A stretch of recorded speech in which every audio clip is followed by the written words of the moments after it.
Meu nome é Carla Fontoura, esse é um artigo em andamento que eu estou fazendo e se chama Tudo Eu, uma análise sobre a presença da maternidade solo no casamento. Eu comecei a escrever esse artigo porque a Luana Fontel praticamente me obrigou, porque eu achei muito interessante que a Pétala fala de mãe solo, né? Falou agora sobre isso. E o meu trabalho também tem esse local, esse tema, e a Fontel fala assim, Carla, acho que você tem que falar sobre isso, e fala muito sobre maternidade solo, sobre o local de cuidado e tal. E aí surgiu essa ideia. O tema, como eu falei, está dentro disso, né? O artigo em andamento irá atravessar o tema da maternidade, seus desdobramentos em vários campos de sociabilidade, como a relação dessa condição com os lugares da conjugalidade, como as relações estáveis. Será analisado também os campos da parentalidade como um todo, como isso dialoga com os espaços discursivos sobre gênero. A maternidade, no caso, seria a maternidade solo, e como ela vai dialogar como o papel do homem, o papel da mulher, o papel da mãe, o papel do pai, quem cuida, por que cuida, como cuida, né? Nesses espaços da parentalidade.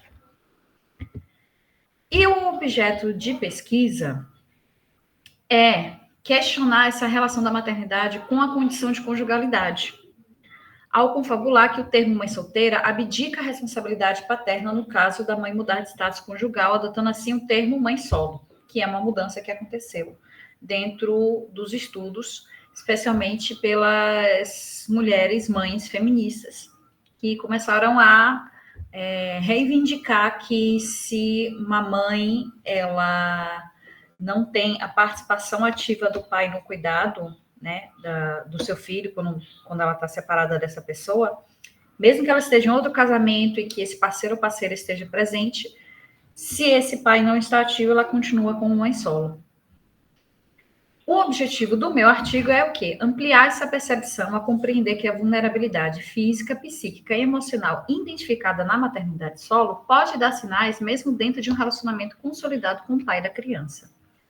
E essa percepção vem de um local de experiência minha. Eu escrevi, essa coisa da Luana ter me puxado para essa ideia, porque eu escrevi um texto falando sobre como eu descobri que eu era mãe solo. E porque eu sou separada há alguns anos, só que fazendo uma reavaliação do meu casamento, eu percebi que já existiam indícios de que eu era mãe solo desde casada. E depois de separada, mesmo com alguns locais, alguns espaços do suporte do pai da criança, eu continuo sendo mãe solo, porque todo o cuidado da criança recai sobre mim. Então, a partir desse local de experiência, surgiu essa escrita, e dessa escrita, Fontel me inspirou a, tipo assim, vai atrás, investiga, né, para ver se outras mulheres, a gente pode observar essa condição em outras mulheres mães. Então, eu fui atrás dessas mulheres mães em relacionamentos estáveis e responsáveis pelo cuidado de seus filhos. E para encontrar as sujeitas da pesquisa, eu abri uma chamada com o apoio do Núcleo Materna, fizeram uma chamada com um post colaborativo no Instagram, para entrevistas semi-estruturadas sobre maternidade com mulheres mães em relacionamentos estáveis e responsáveis pelo cuidado de seus filhos ou filhas. Foram coletados, no caso, 7 entrevistas, foram feitas todas online, e elas... Aqui eu botei que estão sendo analisadas, porque assim, a análise em si já foi feita, mas ainda vai ficar aquele vai e volta, né? Que a Fontel está me ajudando nisso. Mas a análise principal foi feita e eu vou trazer hoje. Então, a principal referência para esse material são os estudos feministas recentes sobre a condição da mulher solo no Brasil. Acho que o primeiro ponto é esse. O que é a mãe solo? Por que mudou de mãe solteira para mãe solo? Também vai entrar as discussões sobre maternidade, muitas delas que nós trabalhamos aqui ao longo desse grupo de estudos. A dinâmica de cuidado também, a questão da conjugalidade, que eu acho que é o atravessamento ali entre parentalidade e conjugalidade que a gente coloca, né? E sobrecarga feminina, além das análises sobre papéis de gênero e os espaços de parentalidade. Aí eu vou trazer um resultado parcial, mas agora mais minucioso, porque essa apresentação aqui eu fiz para o último seminário que teve do Núcleo Materno ano passado, e o resultado era bem simples, agora está com um pouquinho mais de material, então esse aqui é um plus a mais do que eu já tinha apresentado. Então, através da análise dos dados obtidos nas entrevistas, Os resultados parciais indicam que a prática materna das entrevistadas ocupa o lugar de observação e potencial supervisão sobre aspectos da parentalidade e da vida doméstica. Apesar de ser apontado pela maioria das respondentes a participação parcial de seus companheiros e o pai de seus filhos nas atividades que compartilham, existe um esforço de gerenciamento, acompanhamento e negociação assumido pelas mulheres mães. Então, assim, as entrevistadas, elas foram entrevistadas voluntárias, então acabou que a maior parte delas também está envolvida de alguma forma na academia. Todas estão dentro de um relacionamento estável, que é um critério que eu tinha, né?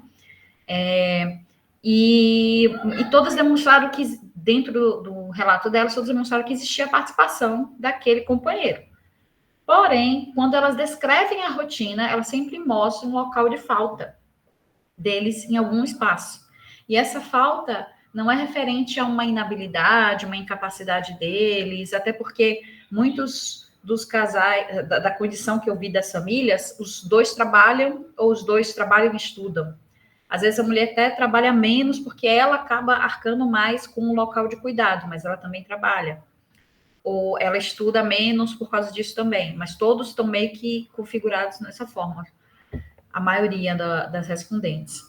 Então, elas estão ali trazendo que não, ele está aqui, ele está ali, mas eu tenho que pedir, eu tenho que chamar, eu tenho que avisar, eu tenho que lembrar. Então, a maneira como elas descreviam a rotina delas é que foi deixando claro que, apesar deles estarem ali participando da vida, da família, existia um local de observação e supervisão contínua dessas mulheres mães.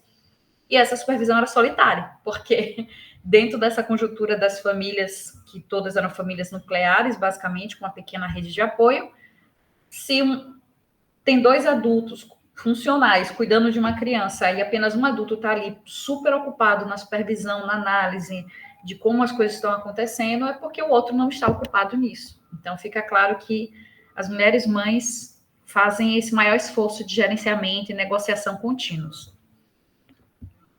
Então, dentro dos resultados, surgiram esses 4 blocos de análise, que todos têm a ver com esse espaço de supervisão. Então, tem a supervisão parental dos filhos e filhas, supervisão parental dos enteados e enteadas, supervisão do comportamento do parceiro, supervisão doméstica de cuidado. Rapidamente, supervisão parental dos filhos e filhas é aquela coisa de, tipo assim, a mulher mãe, ela está sempre supervisionando como está o desenvolvimento da relação com os filhos, tanto dela quanto do companheiro com os filhos. Então, ela supervisiona a paternidade dele também. Então, dentro disso, você percebe uma condição de que ela tem tanto cuidado, o cuidado é tão holístico naquela criança que ela cuida até do papel que não é dela. E muitas vezes o local da mãe solo, a depender de como está, de onde está presente esse pai, né? Porque tem existe uma pluralidade do local da maternidade solo. Tem aquele pai que some e tem aquele pai que está ali, mas não está efetivamente fazendo algo no sentido da ocupação de responsabilidade dos filhos. E aí, muitas vezes, a mãe solo fica ali supervisionando se aquele pai está ali ou não. Essas mulheres também das entrevistas demonstraram isso. O tempo todo elas estavam supervisionando a paternidade deles. E elas supervisionam até dos filhos que não são delas, que aí também foi uma característica que eu acabei encontrando em alguns casos em que há a presença de enteados. Então, mesmo que não é o filho dela, mas ela vai estar sempre observando. Será que o meu companheiro está sendo um pai adequado? Está cuidando do filho do outro casamento, da outra relação? Então, as falas delas demonstram isso o tempo inteiro, que o local de cuidado sempre está nas mãos delas, mesmo que não seja nem algo diretamente relacionado a uma relação que elas construíram, né? Tem a supervisão do comportamento do parceiro, que aí é em várias áreas, mas basicamente na relação com a família, na relação com os filhos e na relação com a casa. Então, elas estão sempre observando como o companheiro se comporta.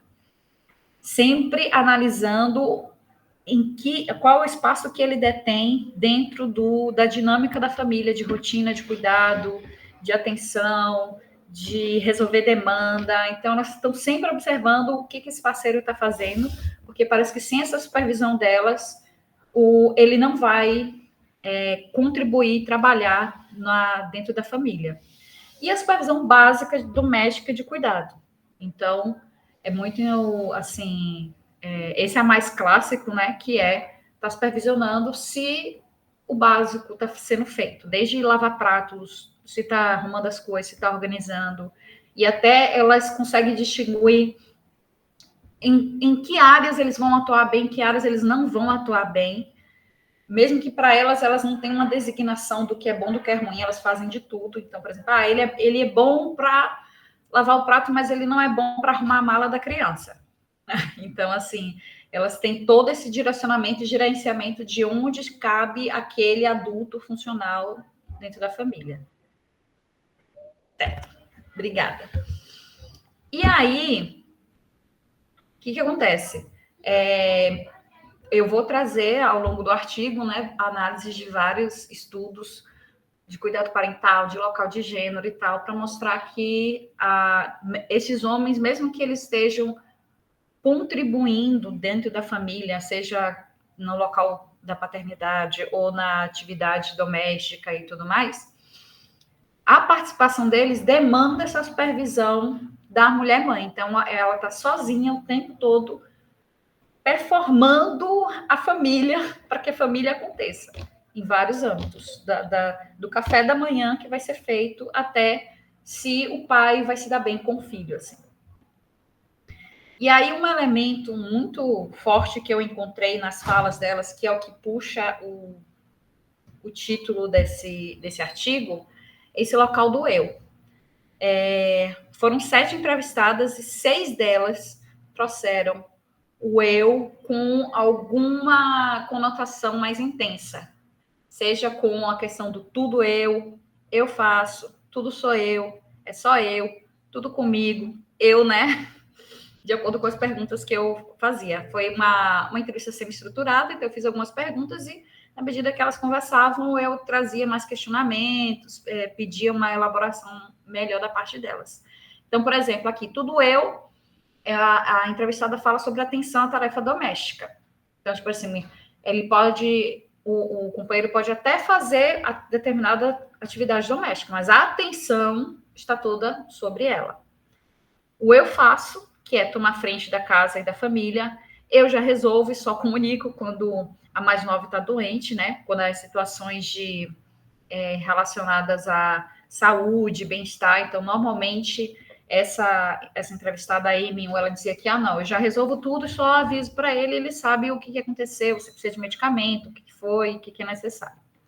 Tudo sou eu, que é planejamento do futuro, que é essa entrevistada M5, que é muito interessante porque essa é uma entrevistada que ela fala de vários locais em que o companheiro participa. Mas é quando eu falei, e como é que vocês planejam o futuro e tal, como é que ele participa, o que ele fala sobre o futuro? Aí ela fala, não, ele não fala, só eu, tudo sou eu. Só eu falo sobre o futuro, só eu sei o que a gente vai pensar em termos, daqui a 2 anos, vamos fazer isso, vamos fazer aquilo, tudo em relação à família, às crianças e tudo. É só eu, tarefas domésticas e cuidados com a criança, tudo comigo, nas atividades domésticas, só eu, supervisão da escola e acompanhamento médico, eu, né, pensar, organizar e fazer as atividades com as crianças. Essa M4, por exemplo, ela diz que chega ao ponto de, no final de semana, ela acorda, ela começa a organizar as atividades das crianças, são 2 crianças no final de semana, e o pai nunca participa, simplesmente ele se abdica de participar. Vamos sair com as crianças para o parque. Não, eu não vou. Vamos para tal. Não, eu não vou. Não, eu não vou. E ele não vai. Então, assim, como é que a gente não vai? Aí a minha afronta nesse sentido de que como você vai dizer que essa mulher não é mãe solo, né? Será que é necessário que haja a separação, ou seja, é preciso o corte do divórcio, a mudança de status conjugal para poder prescrever que ela já se encontra em uma condição vulnerável, psíquica, emocional e material no cuidado com os filhos? Será que precisa só dessa mudança de status ou ela já está sendo uma mãe solo? É isso. Obrigada. Qualquer coisinha, vocês podem mandar e-mail, né? Quiser saber mais sobre esse artigo que eu estou desenvolvendo, citra108das@gmail.com.